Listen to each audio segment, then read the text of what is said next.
मुझे एक चीज सबसे महत्वपूर्ण लगती है, जितने 56,000 वोट से अवधेश प्रसाद ने लोकसभा में भाजपा के लल्लू सिंह को हराया, 56,000 से, जिस लोकसभा क्षेत्र के अमरेला के नीचे 5 विधानसभाएं आती हैं जिसमें मिल्कीपुर भी है, क्या भाजपा ने एक विधानसभा में केवल 61,000 से ज्यादा से हरा दिया। वो लोकसभा में 56,000 का लीड ले पाए थे, ये विधानसभा में 61,000 से ज्यादा से हरा दिए। बदला हुआ कि नहीं हुआ? भाजपा वाले कह रहे बदला हो गया, अच्छे से हो गया। अखिलेश जी कह रहे बदला नहीं हुआ, ना हो सकता है। क्या माने?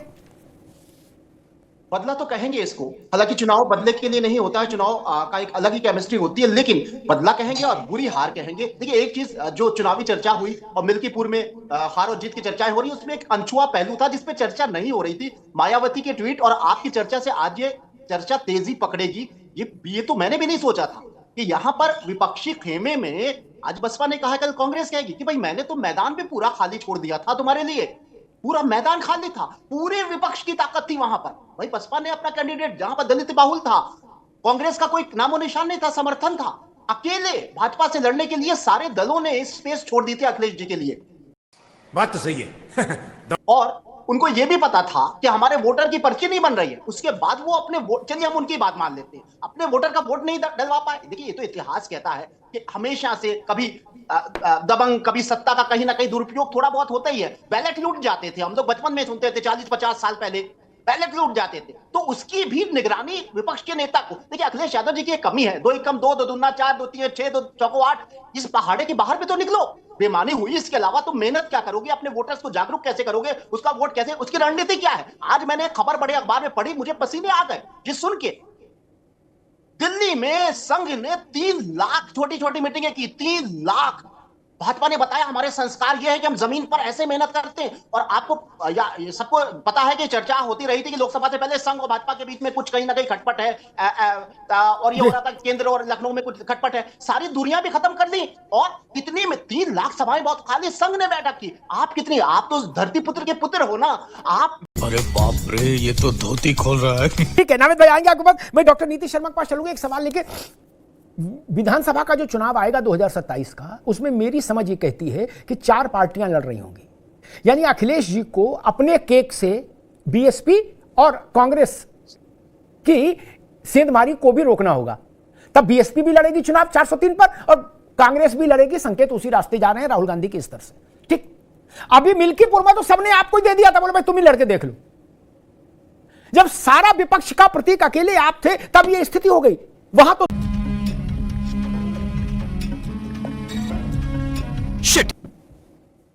नमस्कार अमिताभ जी और पैनल पे सभी को मेरा प्रणाम, और आपके व्यूअर्स को जय हिंद। अगर आप चुनाव को समझें तो चाहे मिल्कीपुर का चुनाव हो, चाहे दिल्ली का चुनाव हो, चाहे पूर्व में हरियाणा के चुनाव के रिजल्ट हो, भाजपा माइक्रो से लेकर मैक्रो लेवल तक की चुनावी मैनेजमेंट के साथ चुनावी रण में पूरी तैयारी के साथ उतरती है।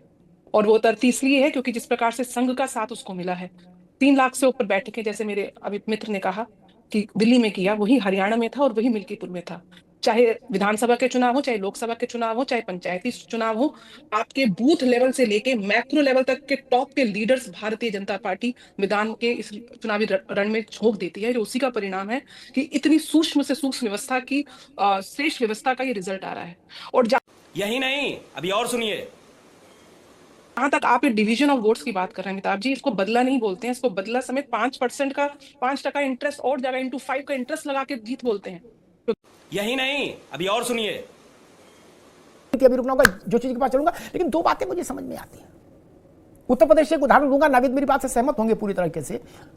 अफजाल अंसारी को ना बीएलओ से कोई शिकायत रहती है, ना सिपाही से, ना लेखपाल से, ना ईवीएम से, ना टीवीएम से। वो अपना चुनाव सुरक्षा, और ना उनके वोट काटते, उन्होंने ऐसा भी नहीं कभी कहा मेरे वोट काट दिए। क्या वो आप क्यों नहीं कर सकते? जो गाजीपुर में हो सकता है वो मिल्कीपुर में क्यों नहीं हुआ? ये बड़ा सवाल है। बीएलओ ने पर्ची नहीं पहुंचाई इसलिए हम चुनाव हार गए, ये तो बहुत हास्यास्पद तर्क है। आपको पर्ची बांटनी चाहिए थी खुद, आप क्या कर रहे थे वहां? आप पर्ची क्यों नहीं बांटे? आपके कार्यकर्ता वो भोजपुरी गाने सुन रहे थे क्या? उन्होंने पर्ची क्यों नहीं बांटी? एक प्रश्न। और दूसरा एक बड़ा प्रश्न खड़ा होता है कि आप विपक्ष की तरफ से इकलौते उम्मीदवार थे। विधानसभा बाइपोलर नहीं हो सकता, ये सब जानते हैं। मल्टी कॉर्नर फाइट होगी विधानसभा में। जब बाइपोलर में ये स्थिति बनी तो मल्टी कॉर्नर में क्या स्थिति बनेगी? जोशी जी, यही सवाल है। और बदला हुआ पूरा कि नहीं हुआ? जली ना, तेरी भी जली ना। देखिए, सर्वप्रथम मैं मिल्कीपुर उपचुनाव के लिए, जीत के लिए मिल्कीपुर क्षेत्र से जो डीएम है उनको बहुत बहुत बधाई देना चाहता हूं कि वो डीएम के साथ साथ विधायक हो गए।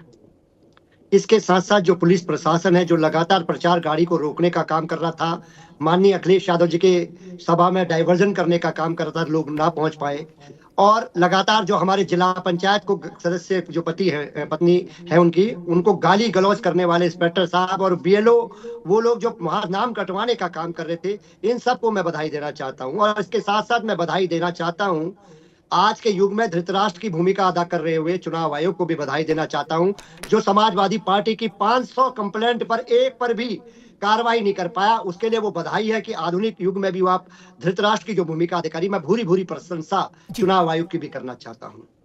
कौन है ये लोग? कहां से आते हैं ये? एक सीट पर आप अयोध्या का बदले के रूप में आप चुनाव ले रहे हैं, जैसा कि अभी पूरे आपके डिबेट का जो शीर्षक निकल के आ रहा है, क्योंकि माननीय अखिलेश यादव सामाजिक न्याय की लड़ाई को लड़ रहे थे। एक दलित व्यक्ति को सांसद बनाया, उसको आगे करने का काम करा।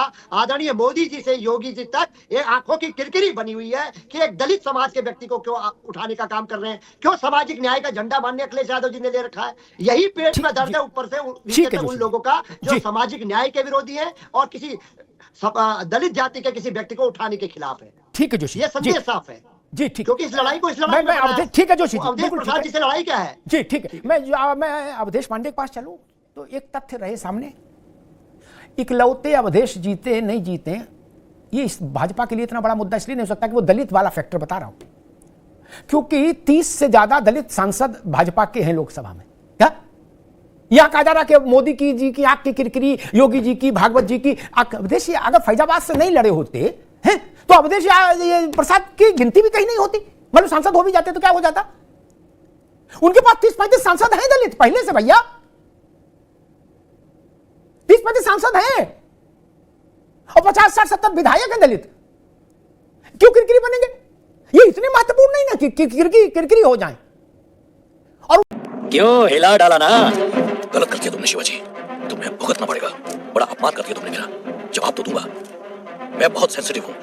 और आपने एक बात कही, उस पर मुझे उत्तर देना चाहिए, क्योंकि मैंने एक बात कही थी कि संपूर्ण विपक्ष, आपने उसमें एक लकूना लगाया कि आजाद समाज पार्टी का भी था। हाँ, मैं मानता हूं ये, उनको अगर हम बड़ी पार्टियों में गिन लें तो वो भी मान ले। हमारी गलती है कि हमने भाजपा, सपा, बसपा, कांग्रेस इन्हीं को माना बड़ी पार्टी अभी यूपी में। आपने आजाद चंद्रशेखर पार्टी, एक मिनट भाई, एक मिनट दादा, एक मिनट दादा, एक मिनट, रुक जाइए। आपने, ठीक है, बड़ी पार्टी मान ली, ठीक है, मान ली चंद्रशेखर बड़ी पार्टी है, ठीक है, चंद्रशेखर बड़ी पार्टी है, हमने मान ली चंद्रशेखर के, ठीक है जोशी जी रुक जाइए। चंद्रशेखर की पार्टी के उम्मीदवार को, जो सपा का बागी था, उसको 5000 वोट मिले। 61,672 में से 5000 घटा दो, क्या वो आपके थे? हमने मान लिया आपसे कट गए, सारे आपको दे दिए। हालांकि सारे आपके हो ये भी जरूरी नहीं, लेकिन चलो आपको दे दिए। 5000 घटा दें 61,000 में से, तब आप जीत गए नहीं ना? 61 में से 5 घटा दो। गजब बेइज्जती है। कह रहे हैं समाजवादी पार्टी और अखिलेश जी कह रहे हैं कि ये तो डीएम, एसपी, लेखपाल, सिपाही, दरोगा ने चुनाव जितवा दिया। अवधेश पांडे, देखिए अमिताभ जी, 2-3 मुद्दों को लेकर के चुनाव था। अखिलेश जी ने अवधेश प्रसाद जी को अयोध्या का राजा घोषित किया और मिल्कीपुर की जनता ने यह सिद्ध किया कि यहाँ के राजा प्रभु श्री राम है, यहाँ का कोई दूसरा राजा नहीं हो सकता। दूसरा मुद्दा था परिवारवाद बनाम राष्ट्रवाद का।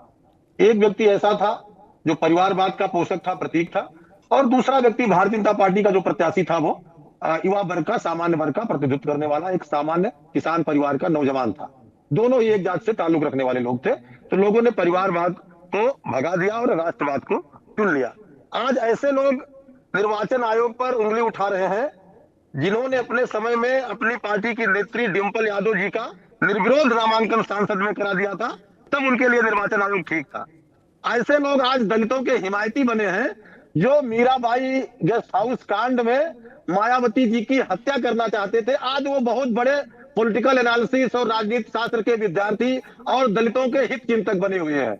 बदला तो मिल्कीपुर की जनता ने ले लिया।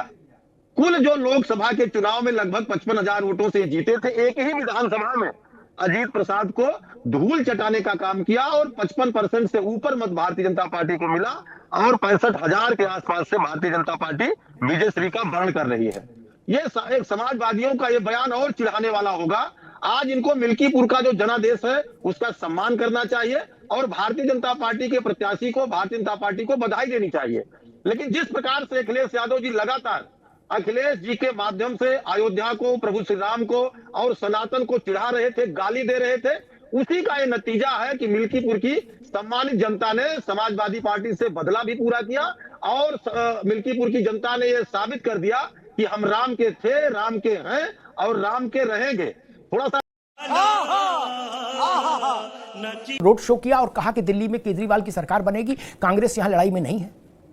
स्वाभाविक है कांग्रेस की नाक बहुत चिड़ी, उसको खराब लगा कि भाई बाकी कोई नहीं आया यहां मैदान पे उतरने, आप अकेले क्यों आए?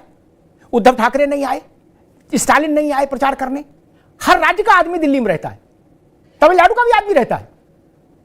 केरला वाले नहीं आए दिल्ली प्रचार करने किसी के लिए, उन्होंने कहा भाई मेरे लिए दोनों बराबर, मैं क्यों जाऊं प्रचार में। केवल अखिलेश यादव आए और उन्होंने डैश शेयर किया अरविंद के साथ, अरविंद केजरीवाल के साथ। अब कांग्रेस की तरफ अंतःपुर से जो संकेत आ रहे हैं वो बड़े आक्रामक हैं।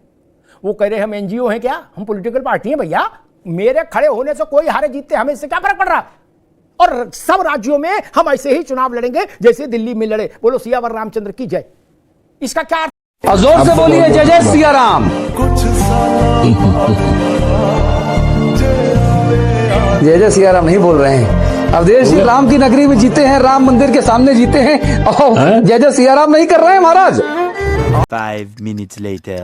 हे राजा जी, हे राजा जी, हे राजा जी, हे राजा जी, एक करे तराहल, हाजरो रत मूरत,